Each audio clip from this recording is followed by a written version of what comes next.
What if one word, just a single forbidden name, had the power to change everything you are, everything you've ever known?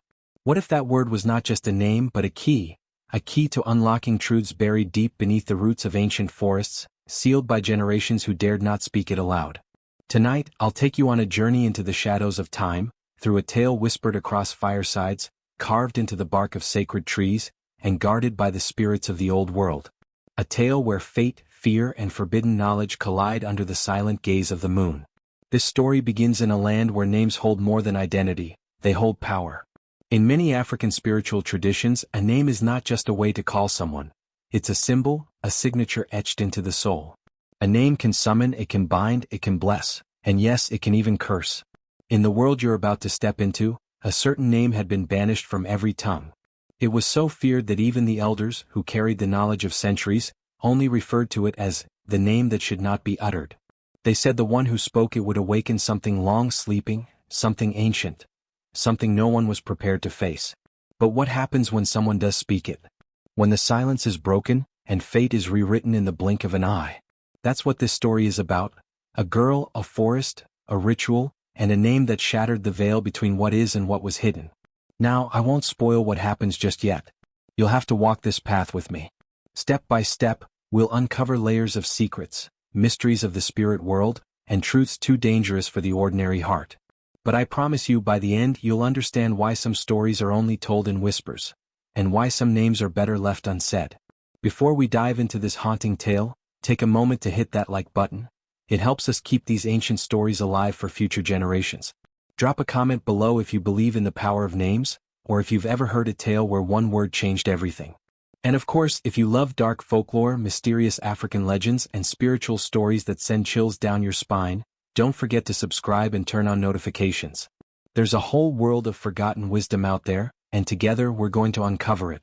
So get comfortable, maybe light a candle and open your ears, not just to this story but to the whispers between the words. Because once the name is spoken, nothing will ever be the same. Far beyond the reach of modern roads and the hum of machines lies the ancient village of Ekani, cradled in the arms of a vast, breathing forest that the locals simply call Okiri. This forest is no ordinary stretch of trees. It is alive, not just with birds and beasts but with memory, with spirit, with centuries of whispered stories embedded into its soil. Ekani is not marked on any map. The elders say it was hidden on purpose, cloaked by the spirits of the old world to protect something sacred, or perhaps something dangerous. To step into Ekani is to step out of time.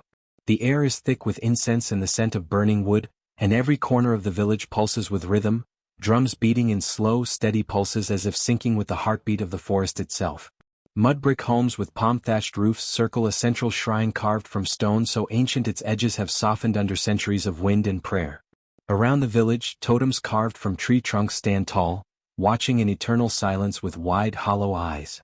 Children are taught to bow to them at dawn and dusk, for it is believed they carry the eyes of the gods. Traditions in Ekani run deeper than blood. Every action, every ritual, every word spoken or left unsaid has meaning. The people of this village live in a delicate balance with the forest that surrounds them.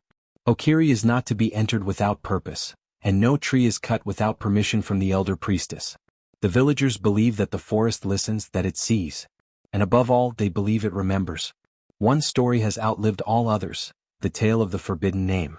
It is not spoken, not even in hushed tones. Instead, it is referenced with caution, often only with gestures or symbols drawn in the dust. Parents teach their children the rules from an early age. Never go into the forest alone, never speak the name you do not know, and never ever, under any circumstance, approach the silent tree. The forbidden name was said to belong to a powerful spirit, one that once walked the earth in human form. A seer, a truth-teller, a woman who dared to defy the forest gods. Her story is vague, fragmented across time, but the consequence of her rebellion was clear. She was bound within the bark of the silent tree, sealed by chance and blood, never to return. And so the tree stands at the heart of the forest, tall and ancient, its bark twisted and blackened as though scorched by lightning. No bird nests in its branches. No beast rests in its shadow. The villagers say the wind dies when it passes the tree, out of respect, or fear. Generations have passed, yet the warnings remain. The elders claim that the forbidden name still lingers in the air, waiting. It is said that anyone who speaks it aloud will awaken what sleeps inside the silent tree. Most laugh nervously when the story is told, but none dare test it. The rituals surrounding the tree are held in eerie silence. No drums are played, no chants are sung. Only the shuffling of bare feet and the occasional weeping of those chosen for the forest's binding rites break the heavy stillness. What makes Ekani so unique is not just its traditions, but the unwavering belief its people hold in things unseen. Unlike the outside world, which chases proof and evidence, Ekani thrives on knowing without seeing. When the wind suddenly changes direction, the villagers stop and listen. When a child dreams of the forest, a priestess is summoned. Everything is connected: spirit, story, name, nature. The forbidden name isn't just a myth here, it's a living force. Some say the name itself carries a vibration, a frequency that resonates with the roots of the silent tree. That's why it must remain buried. That's why the elders go to great lengths to preserve the silence. Because even a whisper could stir the ancient soul trapped beneath bark and moss. Ekani might seem peaceful to the wandering eye, but beneath the calm beats a heart of unease, generations layered upon generations of quiet fear, all orbiting around one truth they dare not confront. The forest gave them life, but it also demanded silence. And no one, not in living memory, had ever dared break it. Until her. But that is a tale for another moment. For now, remember the name of the village: Ekani. A place where tradition is law, where the trees speak in silence, and where one word has the power to reshape everything. Nala was unlike anyone the village of Ekani had seen in a long time. At 17, she stood tall with sun-kissed brown skin, coiled hair that refused to be tamed, and eyes the color of storm clouds before a heavy rain, eyes that seemed to see through people rather than simply look at them. There was a quiet fire within her, a constant energy that buzzed just beneath her skin. She walked with a certain purpose, even when she didn't know exactly where she was going, and when she spoke, people listened, not because she raised her voice, but because there was something in her tone that suggested she knew things she had no business knowing. Her birth was the first oddity. On the night she came into the world, a fierce wind blew through Ekani, bending trees to the ground, ripping thatched roofs off huts, and howling with such fury that the elders said it wasn't wind, it was a voice. A voice angry that something had been born. Her mother, Amaka, was found in the morning, unconscious beneath a tree just outside the village, with newborn Nala resting peacefully in her arms. No one knew who the father was. Amaka never spoke of it, not even once. The village midwife whispered that the child was born without crying, just staring into the air as though listening to something no one else could hear. Some called her a gift. Others called her a warning. From that moment on, the rumors began. Children were warned not to play too long with her. Some villagers crossed themselves when she passed. Others simply watched from a distance, unsure of what to make of her presence. Touched by the wind spirits, they called her. Some said she was born of the forest itself. Others claimed her soul was ancient and had been reborn into new flesh. Nala grew up hearing these whispers, but instead of shying away from them, she embraced them. She didn't want to be ordinary. She never felt ordinary. Curiosity was Nala's constant companion. While other girls her age spent their time learning the customs of marriage or preparing offerings for seasonal rituals, Nala was in the forest. She would sneak away after chores, slipping between trees as though she belonged there, barefoot and unafraid. The forest didn't frighten her the way it did others. If anything, it comforted her. When she lay beneath the trees, she felt the earth humming beneath her spine. When the wind passed, it sometimes carried voices, gentle, strange, never frightening. They whispered her name in ways that made her feel remembered, not just known. By the time she was 10, Nala had begun dreaming of the silent tree. Always the same vision, a towering, blackened tree in the center of a quiet grove, its bark twisted and pulsing, almost like it was breathing. She would walk toward it, drawn by a force she couldn't explain, but before she could touch it, she would awaken, heart pounding, palms slick with sweat. She never told anyone about these dreams, not even her mother. Something deep inside warned her to keep them close, to guard them. But the dreams never stopped. They became clearer over time, more vivid. In some, she could hear chanting. In others, a name would nearly form on her lips, only to be swallowed by the wind. Nala questioned everything. She questioned why girls were forbidden from certain paths in the forest. She questioned why the silent tree was so feared if no one truly remembered what had happened there.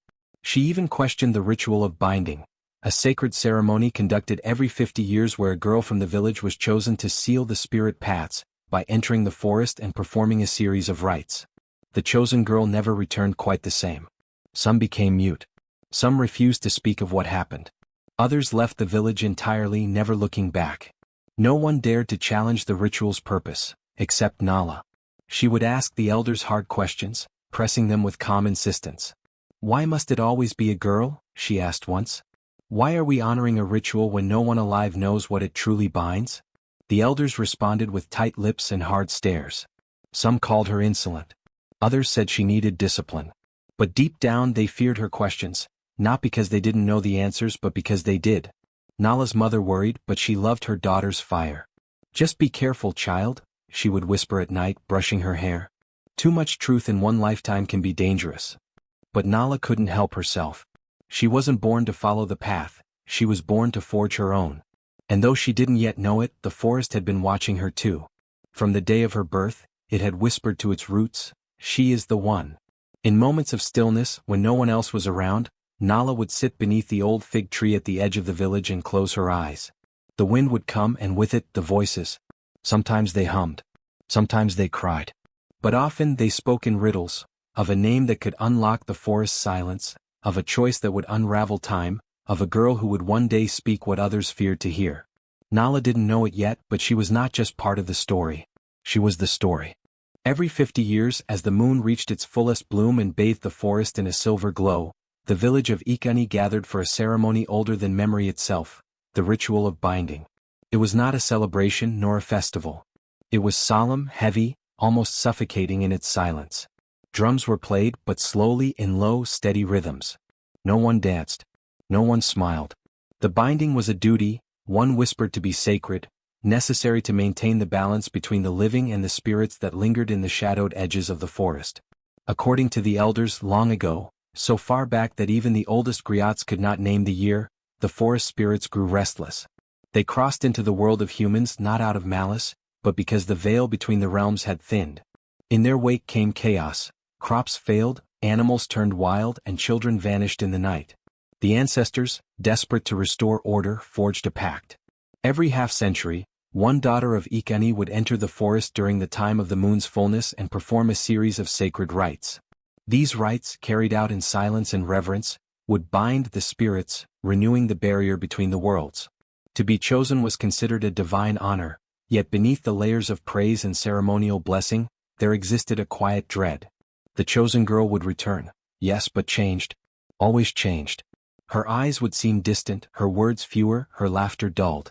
And if she didn't return within 3 days, it was said the forest had claimed her soul, and she would live among the spirits, a guardian of the veil. The selection process was cloaked in secrecy. No one knew exactly how the elders chose the girl, only that her name would be spoken at dawn on the 7th day before the full moon. That dawn came heavy with dew and anticipation. The village gathered in the central circle, the priestess holding the ceremonial staff of kola wood. Children clung to their mothers. Young girls cast furtive glances, praying their names would not be called. And then, in a voice low but echoing with the weight of ages, the priestess spoke, "Nala, daughter of Amaka, come forth." The village stilled. Gasps cut through the air like blades. Whispers erupted, followed quickly by silence. Nala did not move. For a moment she stood as though struck by lightning. Her fists clenched. Her jaw tightened. Her mother let out a soft, involuntary cry, tears rising immediately to her eyes. Nala looked to her, then to the elders, then to the forest just beyond the horizon. She wanted to run. Every part of her screamed to run. But her feet were stone. The priestess gestured again and Nala stepped forward. She was taken at once to the sanctuary behind the shrine, where the preparations would begin. The ritual was not only spiritual, it was physical. She would be cleansed, anointed with sacred oils drawn from forest roots, dressed in white garments sewn from hand-woven palm fibers. Her hair would be braided with blue beads, blue for protection, blue for peace. The elder women tended to her, their hands gentle but their eyes wary. They did not speak much, only murmured prayers under their breath as they worked. On the 3rd night of preparation she was brought before the council of elders. In the circle of firelight, they sat cloaked in ash-colored robes, their faces hidden by carved wooden masks. The air was thick with smoke from burning sage, and the only sound was the crackling of the fire. One elder stepped forward, staff tapping the ground with every slow step. He removed his mask, a rare act, and revealed a face aged like leather, every wrinkle a story, every line a symbol. He looked at Nala not as one looks at a child but as one looks at an equal. You have been chosen, he said, not by us but by the forest itself. This is not a punishment. It is a call. Nala met his eyes. And if I refuse the call? She asked, voice steady. The elder did not answer immediately. Instead, he turned his gaze to the flames. Then the veil weakens. The spirits cross. Chaos returns. And the silent tree will awaken. She flinched at the mention of it. Then another elder, a woman with a voice like dried leaves rustling, spoke from behind her mask. You must go to the grove. You must perform the chants. You must bind the path. And what happens if I speak the name? Nala asked, the question rising from her lips before she even knew it was there. A silence fell so complete it seemed the fire itself stopped its crackling. The elders exchanged glances. No one had spoken of the name in generations. That name, the old man said slowly, belongs to the first oracle of Ekani. She who defied the gods and paid the price. She who sleeps beneath bark and earth. That name is a key. And a curse. Speak it and the pact breaks. Speak it and the world changes. What is it? Nala asked again, eyes burning. But they would not say. One elder even covered her ears. The old man shook his head. You will know it if it comes. But if it does, bury it in your silence. That night, Nala lay in the sanctuary alone, staring at the ceiling woven from reeds and palm. Her mind spun with questions, none of which had answers. Why her? Why now? What were the elders hiding? And more importantly, why did the idea of the name stir something deep within her? Not fear. Not dread. Recognition. Something in her bones already knew it. Like it was waiting. The next evening, as the moon began its climb, the village gathered once more to send Nala off. She stood tall, wrapped in white, her feet bare, her hair braided with the blue beads that glimmered like stars. The drums sounded, not celebratory but final. And as Nala stepped into the forest, into the path of shadows and spirits, a strange calm washed over her. The forest had called her. And she was ready to answer. The path to the forest began just beyond the village's sacred gate, a low arch of stone and bone, tied together with threads of red cloth that fluttered like warning flags in the evening wind. Nala stood before it, the white robe around her catching the dying sunlight, her blue-beaded braids swaying gently with each movement. Behind her, the village had gone silent, save for the steady, distant beat of the talking drums. Each rhythm was deliberate, measured, echoing like a heartbeat not of a single person, but of something much older. 6 girls, all dressed in muted gray, walked ahead of Nala. They were chosen attendants, witnesses of the ritual's first part. None were allowed to speak during the walk. None were allowed to look back. Their faces were blank, but their eyes flickered with emotion, sorrow, fear, reverence. They walked barefoot, just as she did, every step soft against the packed earth, every movement a memory in the making. Behind them, the priestess followed, her staff thudding lightly with each pace, keeping the rhythm like an unseen metronome measuring not time but fate. As Nala stepped through the sacred gate, she felt the weight of 1,000 eyes fall away. The village was behind her now, the forest ahead. And with it, a silence deeper than any she had ever known. The path twisted quickly into darkness. The trees of the sacred forest were impossibly tall, their limbs tangled like the fingers of gods locked in eternal prayer. The light of the setting sun filtered through in slivers, casting jagged shadows that moved with them like silent watchers. Though it was not yet night, the forest was already alive with the sounds of nocturnal whispers, rustling leaves, shifting branches, the faint rhythmic click of insects unseen. And then the wind spoke. It started softly as if sighing through the branches, but then the voice became clear. Not spoken aloud, yet unmistakably heard. Do not forget who you are. Nala froze for a moment, her pulse quickening. She turned her head slightly, her gaze sweeping the darkness between the trees, but the girls before her walked on, unfazed. Had they heard it too? Or was it just for her? She didn't ask. She couldn't. Her voice was bound until the rite began. The forest felt thicker the deeper they went. The air was cool and damp, carrying the scent of moss and distant rain. Nala's feet pressed into the soft ground, damp with centuries of fallen leaves. Occasionally, her eyes caught movement in the underbrush, a flicker of white, a rustle that didn't match the wind. Spirits, perhaps. Or shadows. The line between the two blurred here. Then she noticed the markings. They began subtly, scratches on tree trunks, some high above her reach, others near the ground. At first they seemed random, weathered by time. But as she walked further, they changed. Symbols. Patterns. Spirals within spirals, eyes within eyes. Some glowed faintly with a blue luminescence, the same hue as the beads woven into her hair. They pulsed softly like breathing, like watching. Nala reached out to touch one, a spiral carved deeply into the bark of a baobab tree. The moment her fingers brushed it, a jolt shot through her arm, not painful but powerful. She pulled back, her heart hammering. The tree hummed low, almost inaudibly.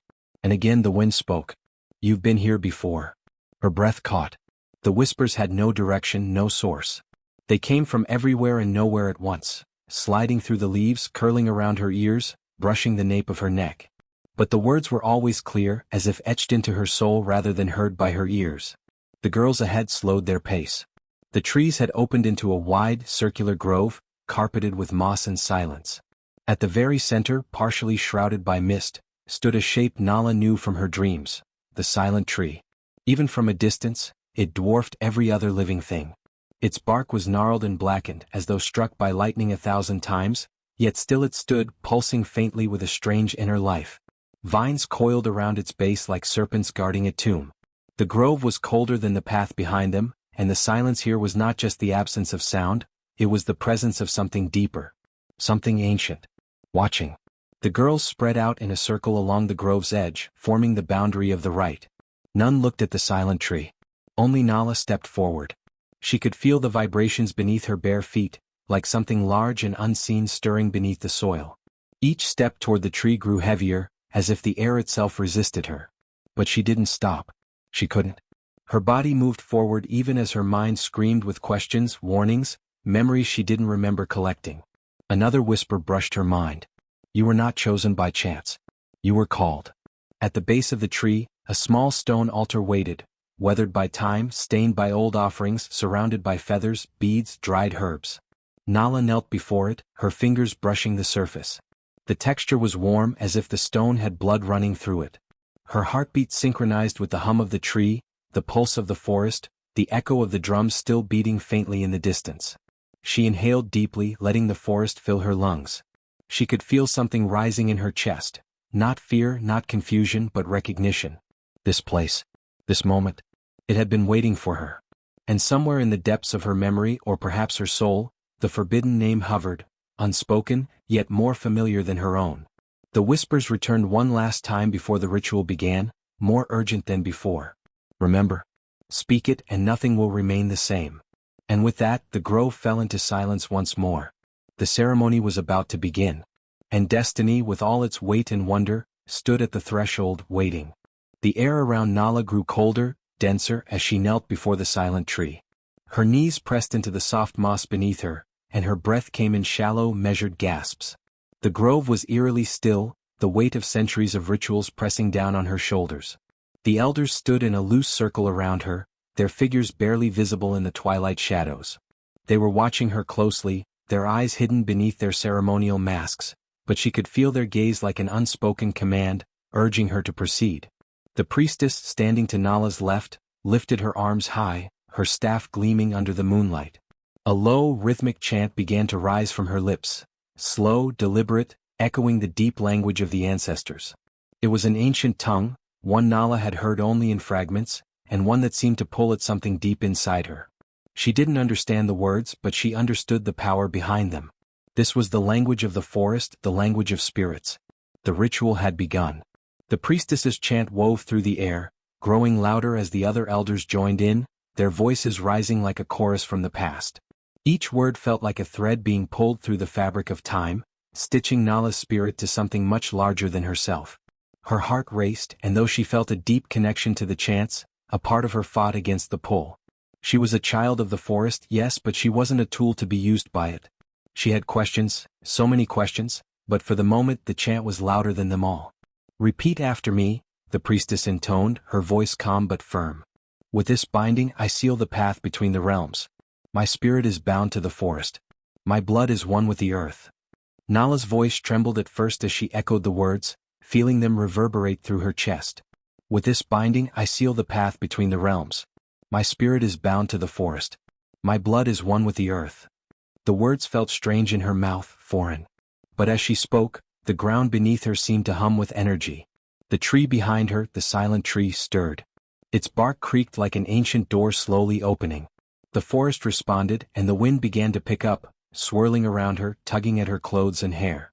It was as though the very earth was listening, anticipating her every word. And then, as she recited the final line of the chant, something deep within her stirred. A presence, a force, something familiar yet unknown. The wind shifted, and with it, a whisper. It wasn't a voice from the forest this time. It was something inside her, her own thoughts, her own voice, but not entirely her own. Speak it. Speak the name. You know it. Her breath caught in her throat. She froze, her mind racing. The forbidden name, the one whispered in the wind, the one she had heard in her dreams, the name that had been etched into her soul before she even understood what it meant. It was the name she had never spoken aloud, the name that had terrified her, yet called to her with an intensity she couldn't ignore. Zabari. The name pulsed inside her like a heartbeat, growing louder, demanding to be spoken. She looked up at the silent tree, the dark bark twisting and groaning as if it were awakening from a long slumber. The wind, now almost violent, ruffled the hem of her robe and tugged at her hair. Do not, came a faint whisper from one of the elders, though the words were barely audible over the rising wind. Do not speak it. Do not disturb the forest. But it was too late. The name had already risen to her lips. It felt like an instinct, a deep knowing that couldn't be stopped. And with a voice barely louder than a whisper, Nala spoke the forbidden name. Zabari. The moment the name left her mouth, everything changed.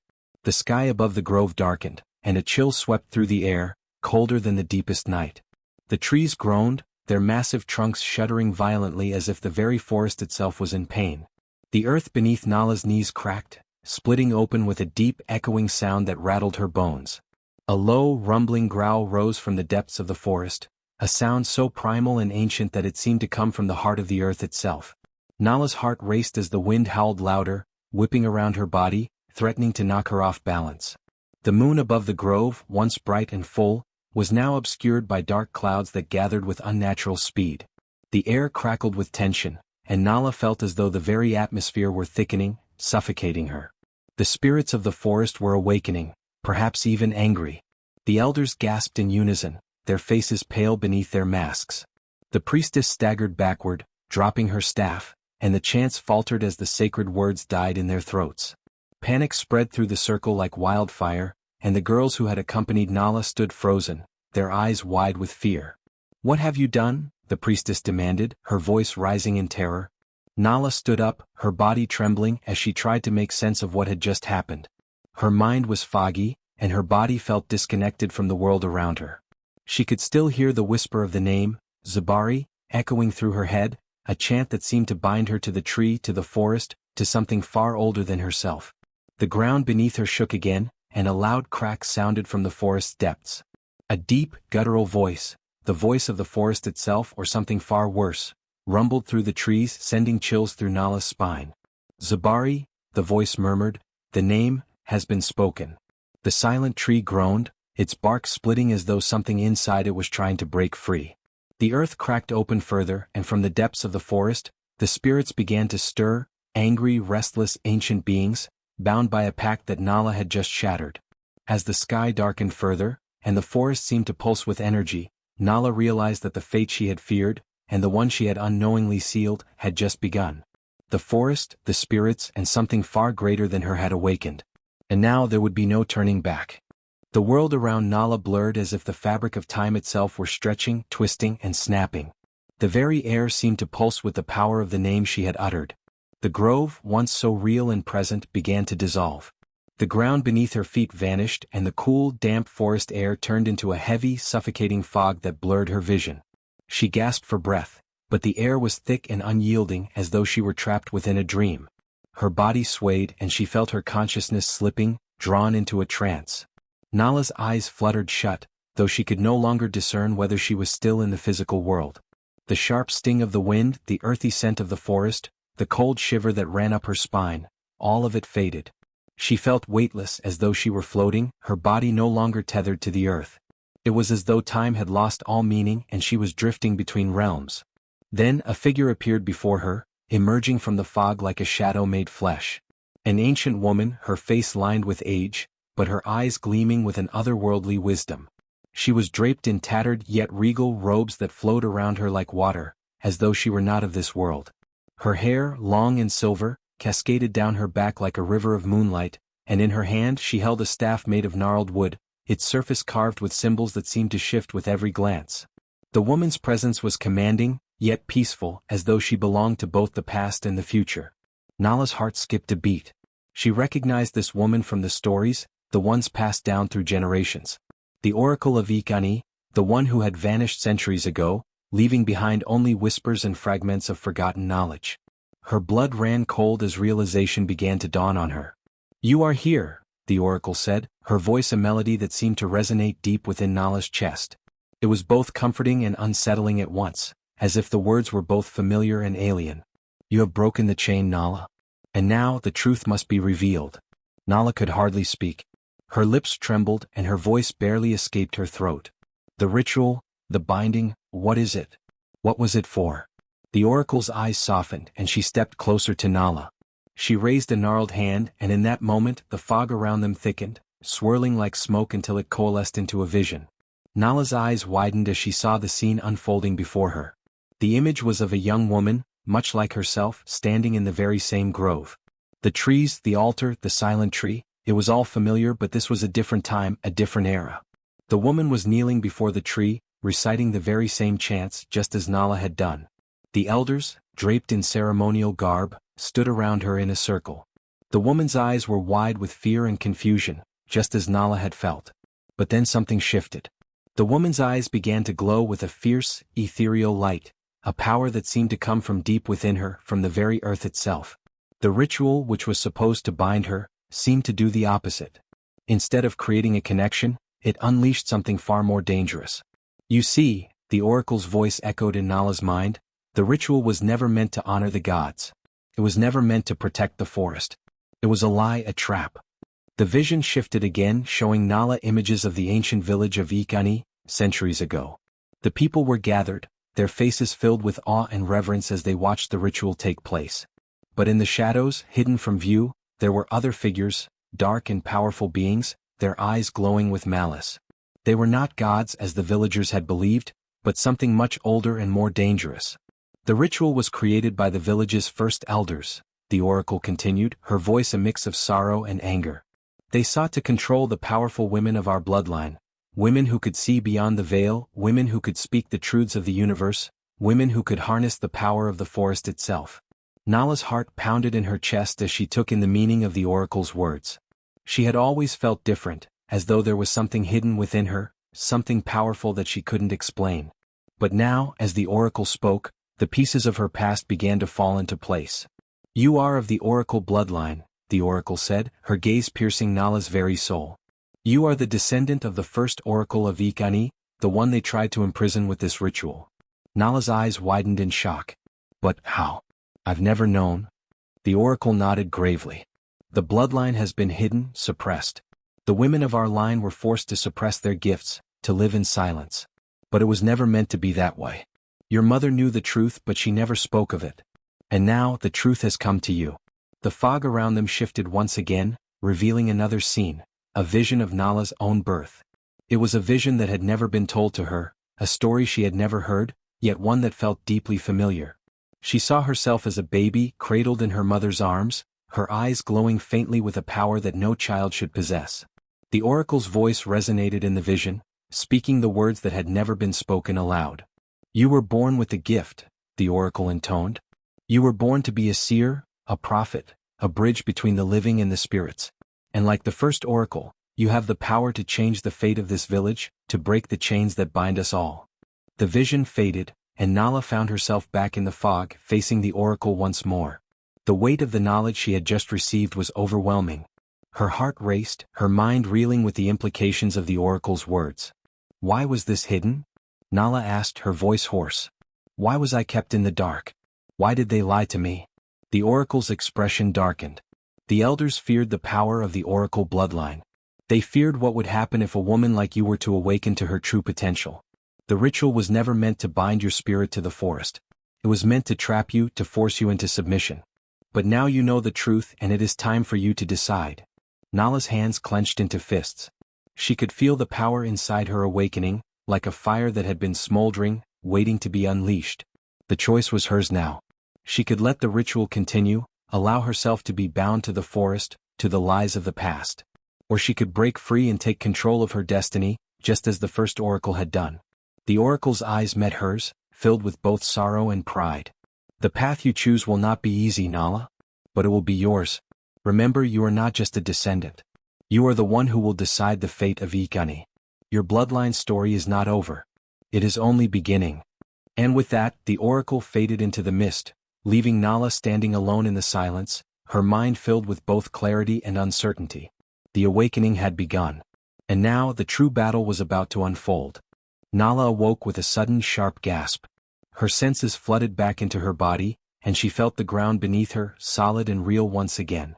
The mist, the visions, the ancient oracle, they all seemed to fade as she struggled to regain her bearings. The trance had lifted, and yet, the weight of the truth remained heavy in her chest. She was no longer just a girl participating in an age-old ritual.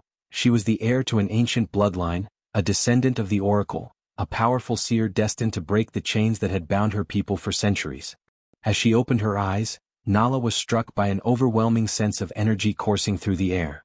The forest around her was different, alive in a way that it had never been before. The trees, once still and silent, now seemed to hum with power. The wind, which had always whispered to her, now spoke with a voice that resonated deep within her. It was as though the entire forest had awakened, stirred by the ancient forces that had been dormant for so long. The silent tree, the one at the heart of the ritual, stood before her, its branches now stretching toward the sky, no longer bearing the oppressive silence that had once defined it. Instead, the tree seemed to pulse with life, its bark glowing faintly as if it were infused with a new energy. The spirits that had been trapped within its confines for generations were no longer bound. They were free. Nala stood motionless, her breath catching in her throat as she watched the transformation unfold before her eyes. The spirits, once imprisoned, now hovered in the air like flickers of light, their forms shifting and twisting as they emerged from the tree. Some were wisps of smoke, others took on the shape of shadowy figures, but all of them were unmistakably alive. They moved with a fluid grace, swirling around Nala in a protective circle, as if drawn to her by the power that flowed through her veins. She could feel their presence, a weightless but undeniable force surrounding her. The spirits were not hostile, nor were they afraid. They were here to protect her. She could sense their ancient wisdom, their sorrow, and their gratitude. They had been trapped for so long, kept in the prison of the silent tree, and now they were free. And in that freedom, they recognized her as the one who had released them, the one who had broken the curse that had bound them to the forest. Nala's heart swelled with a mixture of awe and fear. She had known that the ritual held dark secrets, but she had never imagined that this was the truth. The spirits were not the enemies of the village as the elders had taught her. They were not the malevolent forces that needed to be contained. They were the guardians of the forest, the ancient protectors who had been silenced for too long. And now, with the curse broken, they were reclaiming their place in the world. The ground beneath her feet seemed to tremble as the spirits circled around her, their forms flickering in and out of existence like ethereal fireflies. The wind picked up, swirling around her in a gust of energy that sent leaves flying in all directions. It was as if the very elements had come alive, responding to the release of the spirits and the awakening of the forest. Then, as if in response to the surge of energy, the elders appeared at the edge of the clearing. Nala's eyes locked onto their figures, and she could feel the fear radiating off of them. The realization had hit them, the curse had been broken. The ritual that they had carefully crafted for generations to control the spirits, to keep them in check, had failed. The power of the oracle bloodline had been awakened, and the spirits were free. The elders, once so confident in their ability to control the forest, were now reduced to mere bystanders, their power stripped away. They stood frozen, their eyes wide with terror, as they watched the spirits circle around Nala, protecting her from any harm. It was clear to them that they had lost control of the forest, lost control of the ritual, lost control of the very forces they had tried to contain. The air was thick with tension as the realization sank in. They had been wrong. The forest had never been their prisoner, and neither had the spirits. It was the elders who had been trapped, bound by their own fear and ignorance. The village elders, their faces pale with shock, began to retreat, stepping back from the clearing in fear. They were no longer the powerful figures they had once been. The power they had wielded over the people of Ekani had crumbled, and now, they were at the mercy of the forces they had tried to suppress. Nala's heart beat loudly in her chest as she stood tall, the spirits still swirling around her in a protective embrace.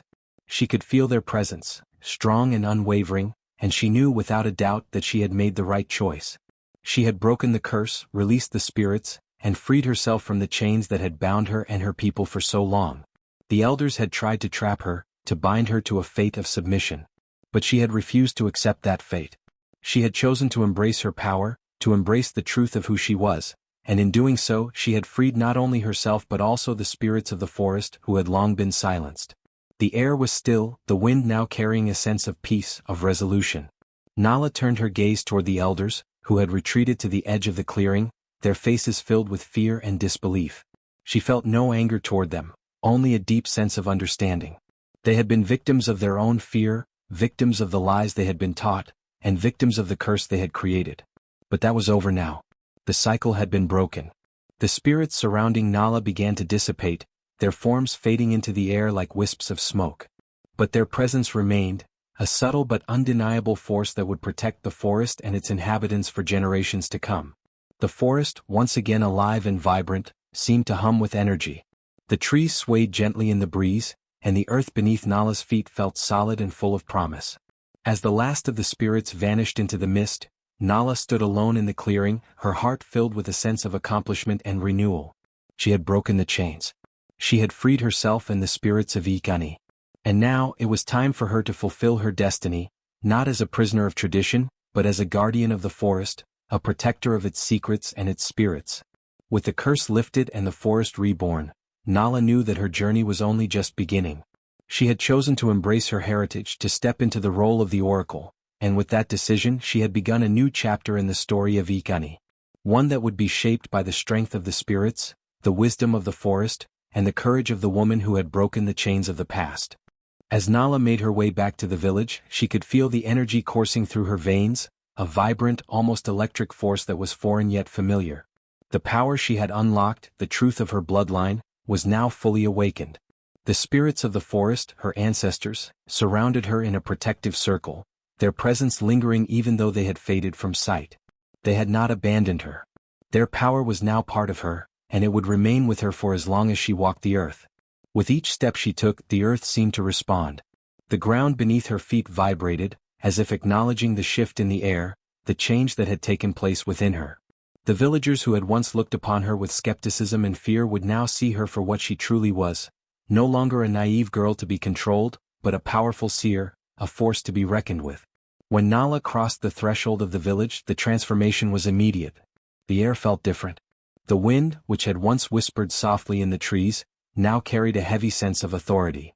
She could hear the murmurs of the villagers before they even saw her, whispers of confusion, fear, and awe. As she walked further into the village, heads turned. People began to stop what they were doing, their eyes drawn to her as if they could feel the shift in the air. Nala's body seemed to glow with an inner light, a subtle but undeniable radiance that came from within. The villagers, used to the stillness and simplicity of their lives, could not understand what they were witnessing. They had never seen anything like it. She was no longer just a girl from Ekani. She was a symbol of change, a harbinger of something new, something powerful. When she spoke, it was not with the voice of a frightened girl, but with the voice of someone who had touched the very fabric of the universe. Her words were deep and resonant, carrying with them the weight of the forest, the power of the spirits, and the knowledge of centuries past. The sound of her voice sent ripples through the air, and the ground beneath her feet vibrated with each word. It was as if the earth itself was responding to her call. People of Ekani, Nala's voice rang out, strong and unwavering. The time of the old ways has come to an end. The spirits are free and so am I. No longer will we be bound by the chains of fear and ignorance. The forest has spoken, and it has chosen me. It has chosen all of us. Her words hung in the air, carrying an undeniable power. Some villagers, those who had always respected the elders and the old ways, fell to their knees in reverence. They recognized the change in her, saw the power in her words, and knew that this was not just a momentary shift. It was the beginning of something new, something greater than anything they had ever known. They were in the presence of the oracle, a being who had the power to see beyond the veil of the ordinary world, and they were in awe. But not all of the villagers were so accepting. Fear spread like wildfire through the crowd as Nala's presence settled in. The elders, who had once been the unquestioned leaders of the village, now stood in the distance, their faces filled with terror and disbelief. They had tried to suppress the power of the spirits, to keep the truth hidden, and now they were watching it all unravel before their eyes. Their once unshakable authority was slipping away, replaced by a sense of helplessness. The villagers who had followed the elders without question now found themselves torn. Some ran, fleeing into the surrounding forest as if they could escape the change that was coming. Others, too afraid to kneel in reverence, turned away, retreating to the safety of their homes, unable to face the reality of the transformation taking place before them. The old ways, the rituals that had bound the village for so long, were beginning to collapse. The very foundation of their beliefs was being shaken to its core. The power of the spirits, once feared and imprisoned, was now free to roam. The village, which had lived in the shadow of the forest for generations, was no longer safe in its ignorance. The truth had been revealed, and it was not the comforting lie they had once believed. Nala stood tall in the center of the village, her heart racing but her resolve unshaken. She could feel the weight of her newfound responsibility pressing down on her, but she also felt a sense of liberation. She was no longer a passive participant in the story of Ekani. She was the one who would write the next chapter, the one who would guide her people into a new era. The path ahead would not be easy, there would be resistance, there would be fear, but she was ready. The spirits were with her, and the forest had chosen her. She would not be swayed. As the villagers struggled to process what was happening, Nala spoke again, her voice calm and commanding. The old ways are not gone, but they must be understood anew. The spirits are not our enemies. They are our protectors, our guides.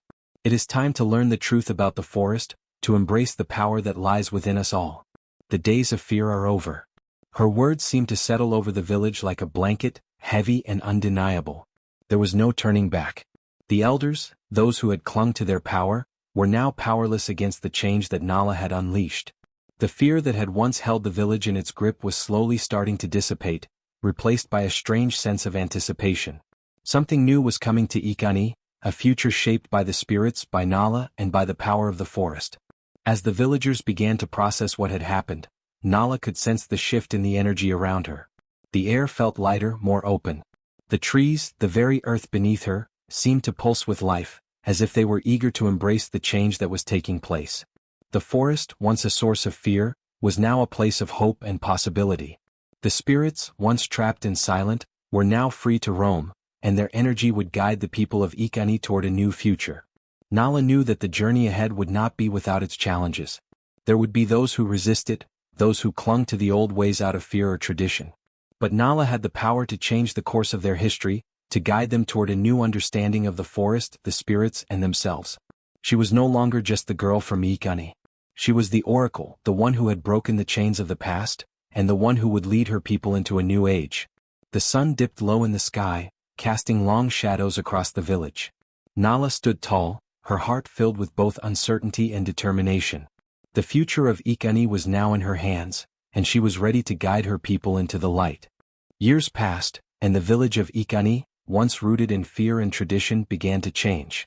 The transformation was gradual, like the slow, steady growth of a tree. What had been a place of tension and uncertainty became a land of hope, guided by the spirits and the power of Nala's legacy. The old ways had crumbled, but from their ruins something new had emerged, something stronger, more resilient, and more attuned to the forces of the earth and the spirits that guarded it. As time moved forward, the story of Nala's awakening, the way she had broken the chains of the ritual and freed the spirits, began to weave itself into the fabric of the village's history. But it wasn't just the elders who told the story. It was the children who whispered it in secret, passing down the tale through songs and stories that could not be silenced. In hushed tones, they sang of Nala's bravery, of the forbidden name she had spoken, and of the power that had surged through her as the forest awoke. The name, Zubari, became more than just a word. It was a symbol of resistance, of defiance against the forces that sought to suppress truth and silence the voices of the spirits. Zubari was no longer just the name of a forbidden oracle. It was a word that represented power and truth, a legacy that could not be forgotten. To say it was to acknowledge the forces that had shaped the world, to recognize that there were powers greater than the fear that had once held sway over Ekani. Zubari was a reminder that the forest held secrets and strength, and that those who embraced the truth would have the power to shape their destiny. The children of Ekani grew up with the story of Nala in their hearts, a story that had been passed down from generation to generation. They learned to respect the forest, not as a place of danger and fear, but as a sacred land full of wisdom and spirit. The elders who had once been the guardians of the old ways had become guides, teaching the children the new understanding of the forest, an understanding that was rooted in the balance between the physical world and the spiritual realm. The forest, once a place of mystery and terror, had transformed into a sanctuary. It was no longer a place to be feared, but a place to be revered. Only those with pure hearts could enter, and even then they did so with great respect for the spirits that dwelled there. The villagers knew that the forest was not a resource to be exploited or controlled. It was a living, breathing entity, a powerful force that demanded reverence and understanding. To enter the forest was to enter a sacred space, where the past, present, and future existed in harmony. Nala's legacy lived on in every leaf that fluttered in the wind, in every rustling branch that echoed through the forest. Though she had long since disappeared from the physical world, her voice could still be heard in the whisper of the wind. The villagers knew that Nala's presence lingered in the very air they breathed, guiding them, protecting them, and teaching them the lessons she had learned in life.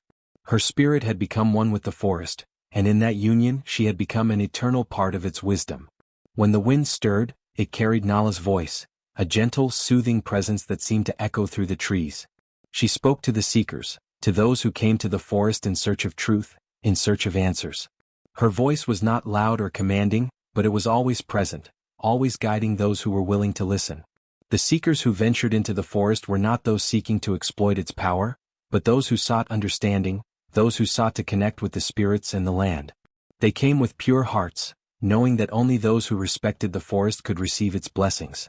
And so, Nala's legacy continued, not as a distant memory, but as a living, breathing force that shaped the future of Ekani. The village, once a place of darkness and fear, had become a beacon of hope, a place where the spirits of the forest were free, and where the power of truth, resistance, and understanding had taken root. The name, Zubari, became a part of the village's identity, a constant reminder of the power of words, of names, and of the deep, spiritual connection between the people and the land. It was a name that would never be forgotten, for it was the key to unlocking the truth that had been hidden for so long. Zubari was a name that held the weight of history, and it was a name that would continue to inspire generations to come. As the years turned into decades, the children of Ekani grew up with the knowledge that they were the descendants of those who had broken the chains of fear and ignorance. They were the heirs of Nala, the oracle who had freed the spirits and transformed their village. And they carried with them the lessons of the past, the importance of truth, the power of resistance, and the need to protect the sacred land that had given them life. The forest, once again alive with energy and spirit, stood as a testament to the strength of the human soul, to the power of one voice to change the world. And Nala's voice, carried on the wind, would continue to guide those who sought the truth, those who dared to enter the sacred space of the forest with pure hearts. Ekani had been reborn. The old ways had crumbled, but in their place, a new understanding had taken root, one that would endure for generations and one that would continue to echo through the whispers of the wind for as long as the forest stood. As the story of Nala and the forbidden name unfolds, we are left to reflect on the deeper meanings of names, power, and hidden truths, concepts deeply rooted in African tradition. In many African cultures, names are not just labels, they carry immense significance. A name is often seen as a reflection of one's destiny, a guide to the path one is meant to follow. In this story, the name, Zubari, becomes not just a forbidden word, but a symbol of the truth that lies beneath the surface of everyday life. It is a reminder that what we see with our eyes is not always the full picture, and that there are hidden truths waiting to be uncovered, often at great personal cost. In Nala's story, we see how the act of speaking that forbidden name changes everything. By daring to utter Zubari, Nala challenges the very foundations of her society and its understanding of the forest and the spirits. She dares to seek the truth, even when it is dangerous, even when it could cost her everything. In many ways, her courage to speak the forbidden name is symbolic of a much larger theme in African folklore, the idea that one must not be afraid to seek the truth, no matter the cost. The forest, the spirits, and the old ways are all forces of nature, but Nala's voice becomes a new force, one that redefines what it means to be powerful. The story of Nala teaches us that true power comes from within. It is not derived from the external forces that seek to control us or the traditions that bind us, but from our own willingness to stand up for what is right, even in the face of fear and opposition. The elders who tried to suppress the truth were afraid of the power that knowledge brought. They wanted to maintain control, to keep the villagers in the dark about the true nature of the forest and the spirits. But Nala, with her unshakable courage and her desire to understand, broke free from their grasp. She spoke the name that was meant to be forgotten, and in doing so she unlocked the secrets of her ancestors and changed the course of history for her village. This is an important lesson in African tradition, where the passing down of knowledge is vital to the survival and growth of a community. African spirituality often emphasizes the interconnectedness of all things: the spirits, the earth, the ancestors, and the living. Knowledge is passed down through stories, through rituals, and through the naming of children. A name is not just a label but a living, breathing entity that carries the power of the ancestors and the wisdom of the land. To know the right name, to speak it at the right time, is to tap into a power that transcends the material world. In Nala's case, her name and the name, Zubari, represented the key to unlocking the truth that had been hidden for generations. The power of names also speaks to the human desire to understand the world around us, to seek answers to the mysteries of life. Nala's journey is one of discovery, of uncovering not only the truth about the forest and the spirits, but also the truth about herself. She learns that she is part of a much larger story, one that spans generations and is rooted in the very earth beneath her feet. Her bloodline is tied to the oracle, to the spirits, and to the ancient rituals that have shaped her people's understanding of the world. But by speaking the forbidden name, Nala transcends the limitations placed upon her by the elders and by the society she was born into. She redefines her destiny and in doing so, reshapes the future of her village. In the context of African tradition, this reflects the power of individuals to shape their own fate. The idea of destiny is not fixed, it is fluid, shaped by the choices we make and the courage we show in the face of adversity. Nala's bravery in speaking the forbidden name is an example of how one person's actions can ripple through time, creating change that impacts generations to come. By speaking the truth even when it was dangerous, Nala changed the course of her life and the lives of those around her. She became a beacon of hope for those who felt powerless, a symbol of resistance against those who sought to control knowledge and suppress truth. This brings us to the moral of the tale, an enduring message that echoes throughout African folklore: the power of bravery in the face of the unknown. Nala's story reminds us that we are not bound by the limitations of tradition or fear, but by our willingness to question, to seek, and to embrace the unknown. In African cultures, the act of questioning and seeking knowledge is not a sign of disrespect. It is a sign of strength. The most powerful individuals are those who are not afraid to seek the truth, no matter where it leads them. We see this idea reflected in countless African myths and stories, where heroes and heroines are often tasked with undertaking dangerous journeys or facing impossible odds in order to gain knowledge or unlock the secrets of the world.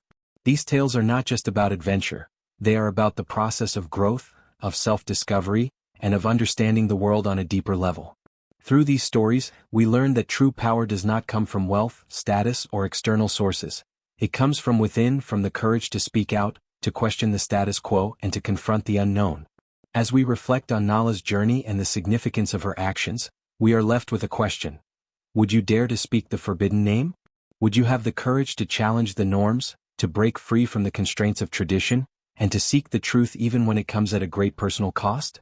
Nala's story shows us that bravery is not the absence of fear, it is the ability to face that fear and to act despite it. She did not know what would happen when she spoke the forbidden name, but she chose to trust her instincts and her heart, and in doing so, she changed her fate forever. This is a question that we can all ask ourselves in our own lives. There are moments when we are faced with difficult decisions, moments when we must choose between following the safe path or stepping into the unknown. Nala's story encourages us to embrace the unknown, to trust in ourselves, and to find the courage to speak the truths that we know deep down, even when it is uncomfortable or frightening. Because, as Nala's story teaches us, it is in those moments of courage that we find our true strength. Before I conclude, I want to remind you to like, comment, and share if you enjoyed this African tale. Your thoughts and feedback mean a lot and we love hearing from you. If you're fascinated by the deeper meanings of African folklore, be sure to subscribe and stay tuned for more stories that will take you on journeys of mystery, power, and self-discovery. Share this story with your friends, and keep the magic of African storytelling alive. Thank you for being a part of this journey, and remember, always question, always seek the truth, and never be afraid to speak your own name.